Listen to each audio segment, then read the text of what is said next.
Hello students, welcome to my channel. आज हम group theory का टॉपिक नंबर 4 साइक्लिक ग्रुप करेंगे।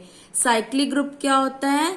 अ group G is said to B a cyclic group. Group G को हम cyclic group कब बोलेंगे? If there exist a belongs to G. जो हमारा एलिमेंट है वो किसको बिलोंग करना चाहिए? जी को। Such that every element of A, group का हर एक element is expressible as some integral power of A. Group का जो हर एक एलिमेंट है वो किसमें एक्सप्रेस होना चाहिए? ए की पावर में। Here a is generator, he is here a is called a generator of a. Then इसको कैसे रिप्रेजेंट करेंगे? G is equal to generator of a. For example, जैसे यहाँ पे हमारे पास क्या है? 1 -1 अयोटा माइनस अयोटा। 1 को हम कैसे लिख सकते हैं? अयोटा की पावर 4, -1 को अयोटा स्क्वायर, अयोटा को अयोटा की पावर 1 और माइनस अयोटा को अयोटा की क्यूब। इसका मतलब ये किसमें एक्सप्रेस हो जाएगा? Generator of iota. तो इसको हम क्या बोलेंगे? जनरेटर ऑफ अयोटा, या iota is called generator of A. We write G is equal to generator of iota. I hope आपको क्लियर हो कि हम साइक्लिक ग्रुप का मतलब क्या होता है। There exist a belongs to G such that every element of G, G का हर एक एलिमेंट किसमें एक्सप्रेस होना चाहिए? ए की पावर में। जैसे a square, for example a square, a cube, a की पावर 4, तो ये सारे किसमें जनरेट हो गए? ए की पावर में। If the composition in G is denoted additively, अगर हमारी जो कंपोजिशन है वो एडिशन लग रही है, then G is called, G is cyclic group if there exist. G हमारा साइक्लिक ग्रुप कब होगा? If there exist a belongs to G such that every element of G, G का हर एक element is the form of, किस form में है? Na। जब हमारा कौन सी कंपोजिशन लग रही है? एडिशन कंपोजिशन लग रही है। देन जी साइक्लिक ग्रुप कब होगा? जब वो किस फॉर्म में होगा? जी का हर एलिमेंट Na टाइप में।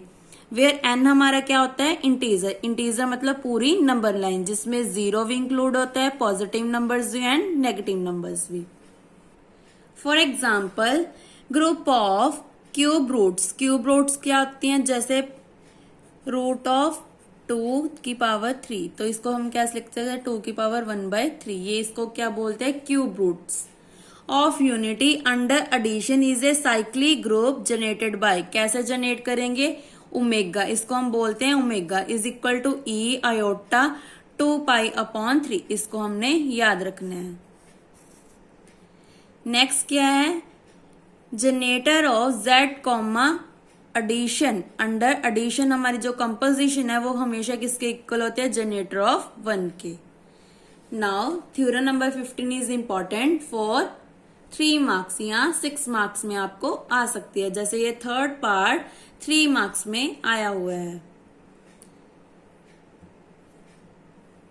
अगर आपको पेपर में ओनली थर्ड पार्ट आता है तो एज ए लेमा आपको ये 2 पार्ट्स प्रूव करने होंगे। तो आप क्या लिखोगे यहाँ पे? लेमा बनाकर ये 2 पार्ट्स प्रूव कर दोगे। प्रूफ इट लेम पॉइंट 1 एंड 2। देन जो पॉइंट 3 है हमारा थर्ड पार्ट, वहां पे क्या लिख दोगे? Main MAIN main proof. तो यहां से आप स्टार्ट कर दोगे। तो इसका जो 2 पार्ट्स हैं, 2 पॉइंट्स, इनको याद रखना है। Let G be a cyclic group generated of a. That means G हमारे पास क्या है? Cyclic group. और कैसे जनरेट हो रहा है? जनरेटर ऑफ ए।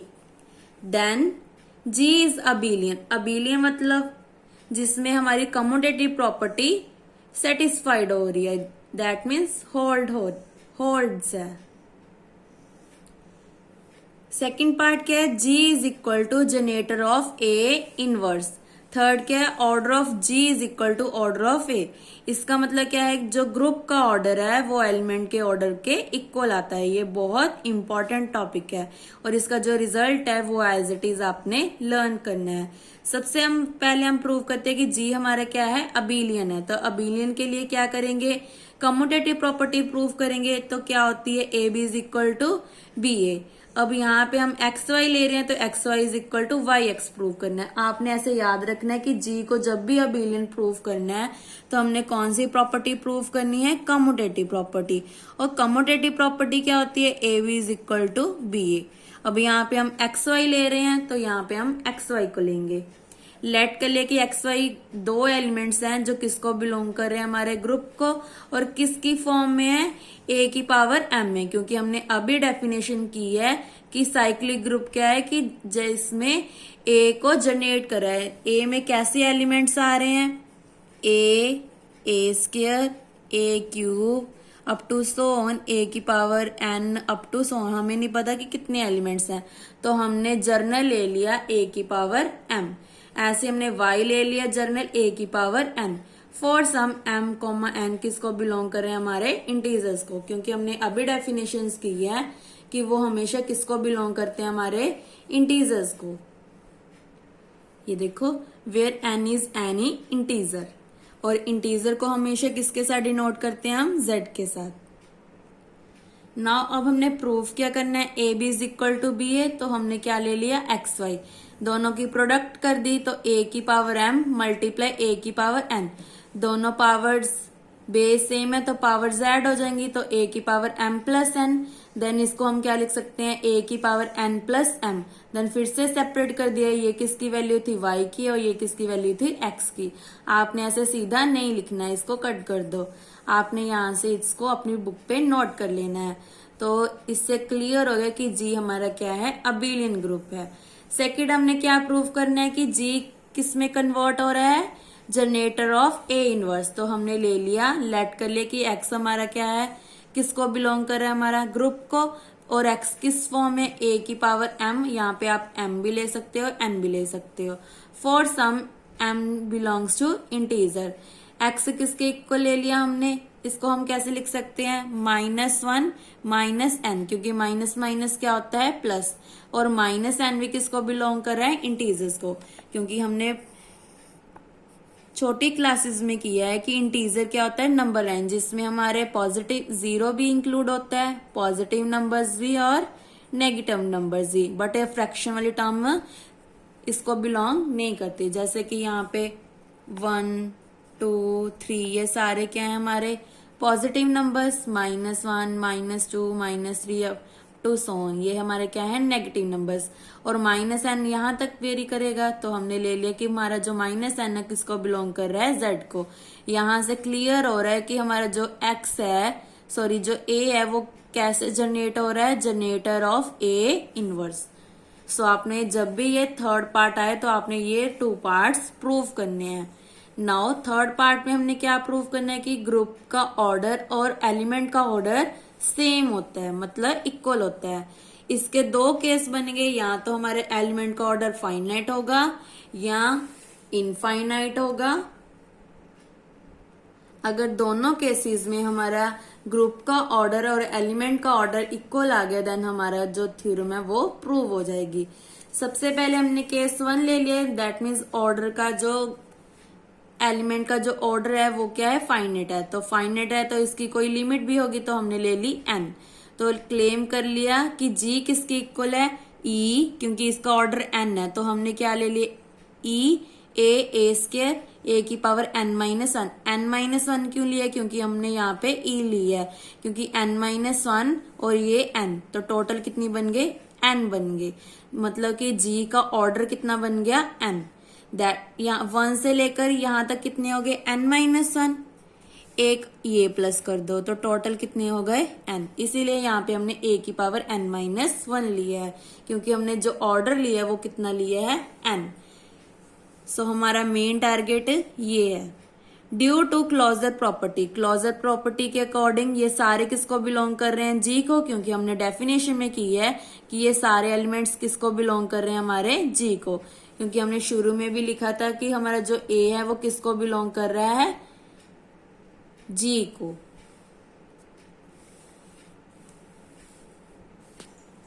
यहाँ पे हमेशा याद रखना जो भी एक्स वाई ए ले रहे हैं वो किसको बिलोंग कर रहे हैं, जी को, और जो ये एम एन ले रहे हैं वो हम किससे ले रहे हैं, इंटीजर्स को, क्योंकि अगर ये आपने गलत लिख दिया तो आपके मार्क्स कट हो जाएंगे। ऑल्सो इफ ए की power i is equal to a की पावर जे, हमने जर्नल ले लेके ये दोनों क्या है, इक्वल। देन उसके बाद हमने क्या किया, दोनों साइड क्या कर दिया, ए की पावर माइनस जे के साथ पोस्ट मल्टीप्लाई कर दिया। यहाँ पे आप लिख सकते हो इसको अपनी बुक पे, पोस्ट मल्टीप्लाई बाय ए की पावर माइनस जे। देन यहाँ पे बेस से में पावर जेड हो जाएंगी, आई माइनस जे, ये आ गया। यहाँ पे क्या आ जाएगा, ए की पावर जे माइनस जे, ए की पावर 0, ए की पावर 0 इज 1 होते हैं, बट यहाँ पे हम ग्रुप थ्योरी करें इसलिए ई के इक्वल आ गई। दैट मीन्स ए की पावर आई माइनस जे किसके इक्वल आ गया, ई के, जो ये रहा। फॉर सम, जो हमारा जे कहां तक वेरी कर रहा है, 1 से लेकर n तक, विच इज नॉट पॉसिबल, ये पॉसिबल क्यों नहीं है, एज 0, आई माइनस जे लेस देन n, ये तो छोटा हो गया, बट हमने अभी बताया कि हमारा जो एलिमेंट का ऑर्डर है वो क्या है, n है। इसका मतलब ये सारे एलिमेंट्स क्या है, हमारे डिस्टिंक्ट हैं। पहले हम क्या लेके चले थे कि ये दोनों क्या है, सेम, बट ये तो पॉसिबल नहीं है क्योंकि हमने ग्रुप का जो ऑर्डर लिया है वो क्या लिया है, n, बट ये तो n से छोटे आ गए, क्योंकि अगर यहाँ पे इक्वालिटी आती तब क्लियर होता है कि इसके एलिमेंट्स कहाँ तक हैं, सॉरी इसका ऑर्डर कितना है, n। इसका मतलब हमने जो क्लेम किया था वो, जो हम लेके चले थे वो क्या हो गया, रॉन्ग। इसका मतलब जो सारे एलिमेंट्स हैं वो क्या हैं, डिस्टिंक्ट हैं। Now we show that for any integer m the elements a की power m of g is 1 of a square a की पावर n माइनस 1। इसका मतलब क्या है कि a की पावर n इनमें से ही कोई एक है, ये हमने शो करना है। उसके लिए हमने क्या किया, हम लेके चले गए कि डिवीजन एल्गोरिथम लगाइए। डिवीजन एल्गोरिथम ने मैंने आपको पहले भी बताया था कि हमेशा कैसे याद रखना है, m is equal to N Q plus R, और जो हमारा रिमाइंडर है वो किस में वेरी करता है, 0 से लेकर n तक, और 0 में यहाँ पे इक्वालिटी आती है क्योंकि हमारा जो रिमाइंडर है वो 0 भी आ सकता है। ये हमने क्या लगाया है, डिवीजन एल्गोरिथम लगाई है। नाउ हमारे पास क्या गिवन है, a की पावर m, यहाँ पे पुट कर दिया, दोनों को सेपरेट कर दिया। इसके बाद हमने क्या किया, a की पावर n का ऑर्डर क्या है, e, यहाँ पे पुट कर दिया, a की power r as it is, मतलब a की पावर r आ गई, और r कहाँ तक वेरी कर रहा है, 0 से लेकर m तक। तो इसका मतलब क्या है, a की पावर m a की पावर r के इक्वल आ गया, तो इसका मतलब a की power m is the 1 of, इन सभी में से कोई एक है। इसका मतलब ग्रुप का ऑर्डर भी n के इक्वल है। सो ऑर्डर ऑफ ग्रुप किसके इक्वल आ गया, ऑर्डर ऑफ एलिमेंट के। यही हमने प्रूव करना था। ग्रुप का ऑर्डर हमने क्या लेकर चले हैं, m, और एलिमेंट का ऑर्डर हम क्या लेकर चले हैं, n, तो दोनों के आगे इक्वल आ गए। यहाँ पे आप लिख लो कि हमारा जो ग्रुप का ऑर्डर है क्या है, ये हमारा जो m है वो ग्रुप का ऑर्डर है, और n किसका ऑर्डर है, एलिमेंट का। ऐसे आपको कंफ्यूजन नहीं होगी। अगर ये दोनों इक्वल आ जाएं तो ये हमारा क्या हो जाएगा, प्रूव हो जाएगा कि ग्रुप का ऑर्डर और एलिमेंट का ऑर्डर क्या है, इक्वल। और इसको हमेशा किसकी फॉर्म में लिखना है, साइक्लिक ग्रुप। साइक्लिक ग्रुप मतलब a की पावर में, मतलब a की power m is equal to a की पावर n। नाउ केस 2 में हमने क्या लेकर चलेंगे कि हमारा जो ग्रुप का ऑर्डर है वो क्या है, इनफाइनाइट है। तो हम क्या करेंगे कि इफ पॉसिबल हम लेके चलेंगे इसका ऑर्डर क्या है, फाइनाइट है, तो लास्ट में क्या कर देंगे, कॉन्ट्राडिक्शन ले आएंगे। तो ले लिया, इफ पॉसिबल लेट कर लिया कि a की power m is equal to a की पावर n है, मतलब ग्रुप का ऑर्डर और एलिमेंट का ऑर्डर क्या है, दोनों इक्वल है। हम लेकर चले कि दोनों का ऑर्डर क्या है, इक्वल है। फॉर सम m n, मैंने आपको पहले ही बताया कि हमेशा किसको बिलोंग करते हैं, इंटीजर्स को, और m किससे बड़ा है, n से। पहले हमने क्या लिया था, n छोटा लिया था, नहीं इसमें नहीं है कुछ भी, ये देखो अब हमने क्या लिया है, m बड़ा ले लिया n से। इसका मतलब अगर m बड़ा है तो इसको पॉजिटिव में लेकर आएंगे। अब यहाँ पे देखो क्या आ गया, a की पावर m, ये मल्टीप्लाई में इधर आके बन गया डिवाइड में, इज इक्वल टू यहाँ पे अगर 1 लिखते हैं बट ग्रुप थ्योरी कर रहे हैं तो यहाँ पे क्या आ जाएगा e। अब इसको बेस सेम है तो पावर्स को ऊपर ले जाएंगे, a की पावर m डॉट a की पावर अगर ऊपर लेके जाते तो minus n is equal to e। Base same है, पावर्स ऐड हो जाएंगी तो m माइनस n आ गया। अब क्या आ जाएगा यहाँ पे,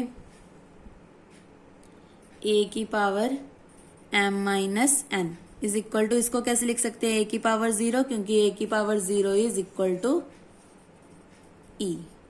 नाउ बेस सेम है, पावर्स को इक्वेट कर दिया तो m minus n equal to 0 आ गया। That means m is equal to n आ गया। Thus distinct power of a gives distinct elements of g।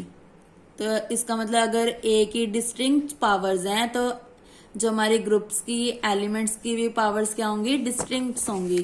तो इसका मतलब क्या आ गया, ऑर्डर ऑफ g भी इनफाइनाइट आ गया। अगर ग्रुप का ऑर्डर इनफाइनाइट है तो एलिमेंट का भी ऑर्डर इनफाइनाइट होगा। तो दोनों केसेस को कंबाइन करके क्या आ गया, ग्रुप का ऑर्डर और एलिमेंट का ऑर्डर इक्वल आ गया। तो ये बहुत इजी एग्जाम थ्योरम थी। अगर आपको किसी भी स्टेप में डाउट हो तो आप मुझे कमेंट करके पूछ सकते हैं। ना इसकी काउंटर एग्जांपल क्या है, सॉरी पहले रिमार्क पढ़ते हैं। रिमार्क क्या है, an abelian group need not be cyclic. ये जरूरी नहीं है कि अबिलियन ग्रुप हमेशा साइक्लिक ग्रुप होता है, बट साइक्लिक ग्रुप हमेशा अबिलियन ग्रुप होता है। हमेशा रिजल्ट क्या याद रखने की, साइक्लिक ग्रुप हमेशा क्या होता है, abelian, but abelian is not cyclic। सो इसके लिए हमने क्या किया, काउंटर एग्जांपल ले ली। क्यू क्या होता है, रैशनल नंबर। रैशनल नंबर हमेशा किस फॉर्म में होते हैं, p अपॉन क्यू फॉर्म में, क्योंकि ये रैशनल है तो किस फॉर्म में है, p अपॉन क्यू फॉर्म में। और हमने जो कंपोजिशन है वो क्या लिया, under addition. Clearly under addition हमारी क्या होती है, अबिलियन। ये हमने फर्स्ट एक्सरसाइज में किया है। अब हमने क्या लेकर चले हैं, प्रूफ क्या करना है कि अबिलियन ग्रुप साइक्लिक ग्रुप नहीं होता। हम लेके चले कि अबिलियन जो क्यू है वो क्या है, साइक्लिक है। तो किस फॉर्म में है, किस में जर्नेट हो गया, p upon Q, that means n upon Q form में। ये होता है जर्नेटर ऑफ। यहाँ पे आप p अपॉन क्यू भी ले सकते हैं, m अपॉन n भी ले सकते हैं, क्योंकि हमने mn में पूरा थ्योरम किया है। देन 4 ये हमने खुद से लिया है, 1/3n इज इक्वल टू क्या आ जाएगा, k m upon n। For some k belongs to integer. ये आपने याद रखने की ये कैसे आया, 1/3n। यहाँ पे जरूरी नहीं है कि आपने 3 लिखना है, 5 6 7 कुछ भी लिख सकते हो, बट अपॉन में लिखना है, क्योंकि हमने किस फॉर्म में ले रहे हैं, p अपॉन क्यू फॉर्म में। नेक्स्ट स्टेप में हमने क्या किया, n के साथ n कैट कर दिया, तो यहाँ पे क्या बच गया, 1/3 is equal to m k, which is not possible as right hand side किस फॉर्म में है, इंटीजर की फॉर्म में, और लेफ्ट हैंड साइड फ्रैक्शन मतलब क्यू की फॉर्म में है। तो ये तो पॉसिबल नहीं है। तो इसका मतलब जो क्यू है under addition is not cyclic group, क्योंकि ये हमारा क्या बन गया, इंटीजर्स बन गया, और ये हमारा बन गया रैशनल नंबर्स बन गया। रैशनल कभी भी इंटीजर्स के इक्वल नहीं होते। तो क्लियर है कि ये हमारा साइक्लिक ग्रुप नहीं है। तो ये थ्योरम नंबर 15 बहुत इंपॉर्टेंट है, जो आपने अच्छे से एक बार रिटन प्रैक्टिस इसकी कर लेनी है। और ये थ्योरम आपको 6 मार्क्स में भी आ सकती है। आपको 6 मार्क्स में कैसे आएगी, define cyclic group and prove that order of G is equal to order of a. तो पहले आप इसकी जो साइक्लिक ग्रुप है उसकी डेफिनेशन लिखोगे, ये जो डेफिनेशन है वो लिखोगे, जो मैंने आपको एग्जाम्पल दिया वो भी आप लिख सकते हो, और ये वाली सेकंड में लिख सकते हो 1 ओमेगा ओमेगा स्क्वायर। 1 की वैल्यू क्या आती है, ओमेगा की पावर 3, ओमेगा को लिख सकते हैं ओमेगा की पावर 1 ओमेगा स्क्वायर। तो ये किस में जनरेट हो गए, जनरेटर ऑफ ओमेगा। तो दोनों में कोई भी एक एग्जाम्पल लिख दोगे, देन उसके बाद एज ए लेमा ये दोनों पार्ट्स प्रूव करोगे, फिर मेन पार्ट लिख के ये स्टार्ट कर दोगे। तो ऐसे आपको फुल मार्क्स आएंगे। Theorem number 16 is very important. A finite group of order n is cyclic if and only if it has an element of order n. जो हमारे पास फाइनाइट ग्रुप है उसका ऑर्डर क्या है n, वो क्या है पूरा साइक्लिक है, मतलब a की पावर n क्या है हमारी साइक्लिक। ये कब पॉसिबल है, अगर एलिमेंट का ऑर्डर क्या होगा n। अगर ग्रुप का ऑर्डर n है और वो साइक्लिक है, ये कब पॉसिबल हो सकता है, जब एलिमेंट का ऑर्डर भी n होगा। क्वेश्चन से ही क्लियर हो रहा है कि हम यहाँ पे क्या यूज करेंगे, 15 का जो थर्ड पार्ट था। लेट कर लिया कि जी साइक्लिक है और उसका ऑर्डर कितना है n, और जी किस में जनरेट कर रही है, जनरेटर ऑफ ए में। आप लिख सकते हैं let G is equal to generator of a. Then उसके बाद क्या करोगे, एज ए लेमा आप प्रूव करोगे थ्योरम नंबर 15 का थर्ड पार्ट। देन क्या आ जाएगा, order of G is equal to order of a. ये आपको प्रूव करना पड़ेगा क्योंकि ये थ्योरम आपको 6 मार्क्स में आएगी। अब हमने एन का ऑर्डर कितना लिया है, सॉरी ग्रुप का ऑर्डर कितना लिया है एन, तो पुट कर दिया तो ऑर्डर ऑफ ए कितना आ गया एन। तो ये प्रूव हो गया कि एलिमेंट का ऑर्डर कितना है एन। कन्वर्स पार्ट में हम क्या कर रहे हैं, एलिमेंट का ऑर्डर लेकर चल रहे हैं कि क्या है n है, और ग्रुप के भी इक्वल लेकर चल रहे हैं। अब हमने क्या प्रूव करना है कि जो ग्रुप है वो क्या है, साइक्लिक है। दैट मीन्स किस में जनरेट हो रहा है, a में। तो लेट कर लिया कि h क्या होता है हमारा, इसका एक सब पार्ट ले लिया। जैसे ये ग्रुप है, इसका कोई सब पार्ट ले लिया हमने h। That means h is subset of g। Let कर लिया भी h किसके इक्वल है, जनरेटर ऑफ ए, मतलब दोनों को इक्वल प्रूफ करना पड़ेगा। देन h में किस फॉर्म में, किस टर्म की फॉर्म एलिमेंट्स हैं, जैसे हमने पहले भी ली थी, ये देखो ए स्क्वायर उस टाइप की ले ली। ई को आप आगे भी लिख सकते हो, a square up to so on a की पावर n-1। ई को क्या लिख सकते हैं, ए की power n। And due to closure property, ये सारे किसको बिलोंग कर रहे हैं, हमारे जी को, क्योंकि मैंने थ्योरम नंबर 15 में भी समझाया था। इसका मतलब h में कितने एलिमेंट्स हैं, n एलिमेंट्स है, और ग्रुप में भी हमने कितने लिए थे n। तो इसका मतलब क्लियर है, order of G is equal to order of h is equal to order of G. Then G और h किस में जनरेट हो गया, a में, तो यही हमारा साइक्लिक है। नाउ थ्योरम नंबर 17 हम नेक्स्ट वीडियो में प्रूव करेंगे। अगर आपको थ्योरम नंबर 15 एंड 16 में कोई भी डाउट हुआ तो आप मुझे कमेंट करके पूछ सकते हैं। Thank you.